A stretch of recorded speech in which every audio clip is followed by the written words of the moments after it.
You note in your new article that Natalie Harp never takes a day off, not even a Sunday, right? She is committed and she is indefatigable. How much does Trump depend on her? She is a specific channel of information, but she is one that he considers very important, and so do other people outside the White House.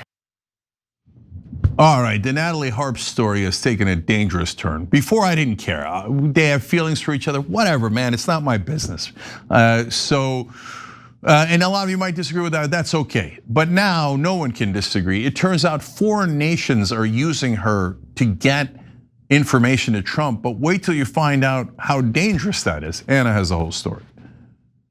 So it is true that she's basically serving as the middleman between Trump and various foreign leaders. That was information that was relayed to the public by Maggie Haberman in her reporting. So she revealed that Harp acts as a channel for Trump, for foreign leaders, saying that she texts with world leaders on Trump's behalf. Now, Haberman explained this more in depth during a recent interview. Let's take a look at what she had to say.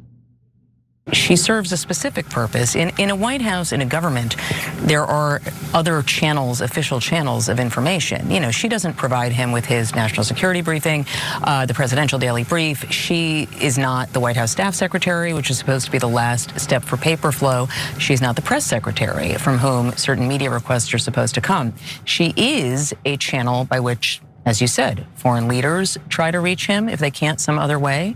She has a channel by which he reaches people he sees on television, who he likes what they are saying, or that he will just send out notes to. She is with him so much of the day during those meetings, and she is talking to him throughout the evening about social media posts. So she is a specific channel of information, but she is one that he considers very important, and so do other people outside the White House. So for the very first year of Trump's second term, this was genuinely a massive problem. And I say that because she didn't have security clearance. Now, she was pressured to get it, and after multiple attempts to get her to finally file the paperwork and undergo the background check to get security clearance, she finally did it. So security concerns about Harp have been raised internally by the Secret Service during Trump's first year back in office for his second term. Some of those centered on her unbridled access to Trump, while others dealt with her failure to obtain a security clearance. So again, she didn't have a security clearance for the first year. She did receive pressure to actually follow through on getting one. Harp declined multiple times over more than a year to seek a routine security clearance normally obtained by West Wing staffers to work at the White House. And so she did finally file the paperwork. She passed the background check. She now has security clearance. Okay, fine. I just think there should be some protocol. There should be something in place to ensure the executive assistant of the president isn't able to serve in that role unless they have the security clearance already. And she didn't, and she was dragging her feet and actually getting it. And look, I gotta be honest with you, Cenk, like I am worried about foreign influence through this woman who doesn't really have much of a background in government affairs or any type of government job. Some people say, who cares, that doesn't matter. I don't know what her expertise is in anything, to be honest with you. So I'm worried about a little bit of foreign manipulation with her at the center of this. But I also want to be clear that there is no evidence that foreign leaders have used her in a nefarious way to influence the president. And if you are worried about influence in our government, we've been dealing with that for many, many decades. And that's the undue influence that a tiny little irrelevant country in the Middle East has over our government. We are an occupied nation by Israel. And if you don't care about that, then please spare me your fury about Natalie Harp. Yeah, well, I hear you, but I don't know if she's working for someone. And if I'm at the White House and somebody says, okay, this story's wild. Trump reportedly left Turkey on a secret military flight after officials received intelligence about a possible Iranian threat. He was moved in a catering truck to another plane while Air Force One continued on as a decoy. Now look at how differently that gets framed. On the left, the focus is, wait a minute, you left a plane full of staff and journalists behind to act as a decoy? On the right, the story's mostly about protecting the president, secret security tactics, and Trump joking that it was basically a James Bond operation. They did everything but put in dun dun dun dun dun dun dun dun dun. Now look, of course you protect the president, but if there was a credible threat against the plane, what about everybody else on it? I've covered politics long enough to know that sometimes the most important part of a story is the part somebody wants you to overlook.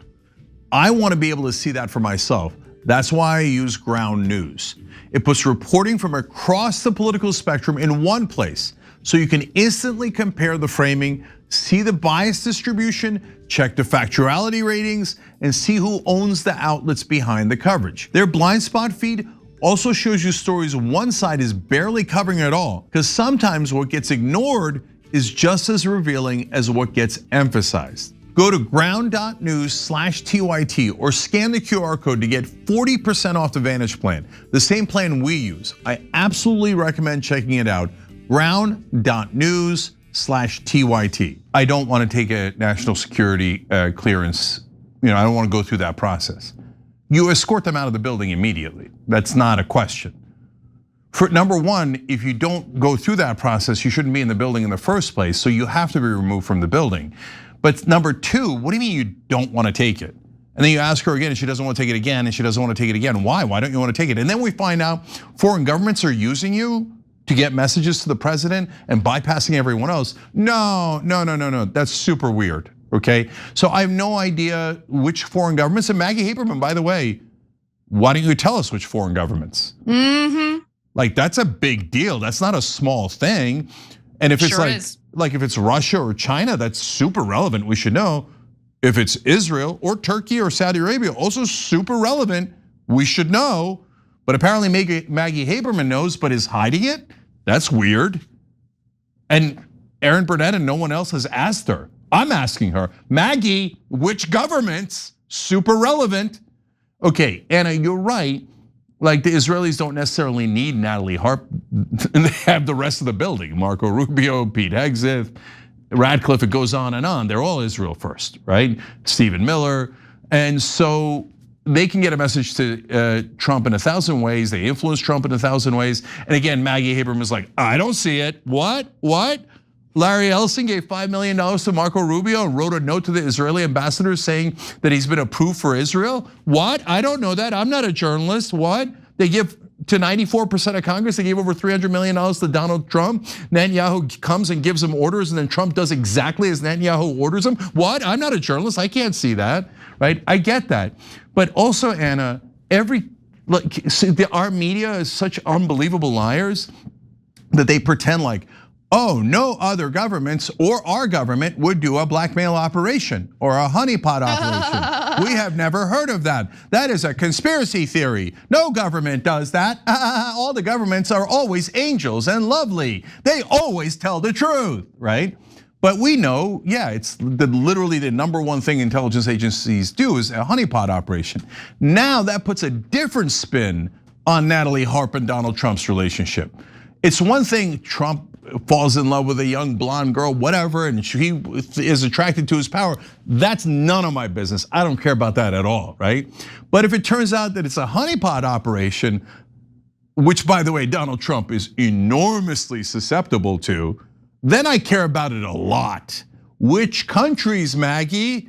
And by the way, if you didn't see it, Anna, because it happened right before the show, Melania Trump came out and all of a sudden talked to the press and said, I heard you missed me. What?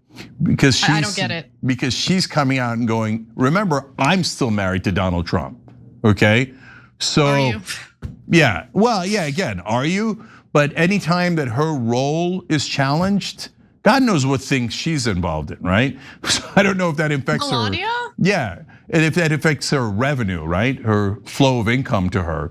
So she's like, no, I'm the one that's in charge of Donald Trump, not Natalie Harp or someone else. Okay, whatever, but it's it's a nest of vipers over there. Well, I mean, look, I've definitely thought this through. She did pass the extensive background checks that are required in order to get security clearance. So she has security clearance. But Cenk, and this is not a good place to be, I admit that. And I wish I didn't have the kind of mindset I do these days. But who signs off on the security clearance? What if something did come up in her background, but it's something that the deep state doesn't think is a big problem and gave her security clearance anyway? I don't know. I just know that I don't trust our government. There's either incompetence or nefarious intentions in our government. That's the problem. Anna, that's why I'm asking Maggie Haberman which countries, because if it was Russia or China, there's no way in the world it would have been approved. And so the only countries that can get approved, even if they're put someone into the White House and that's influencing the president, they shouldn't pass a security clearance, and they do. Well, certainly Israel's at the very top of that list, maybe Saudi Arabia too, right? But those are the only two that would have any prayer of going security clearance, shut up and put her in and have her, right next to Donald Trump. Yeah. Well, we'll see how the story develops, but I totally agree with you. Maggie Haberman needs to do some more in-depth reporting on this. It seems like she's holding something close to her heart, and I hope she's not doing it for her next book. Every time you ring the bell below, an angel gets his wings. Totally not true, but it does keep you updated on our live shows.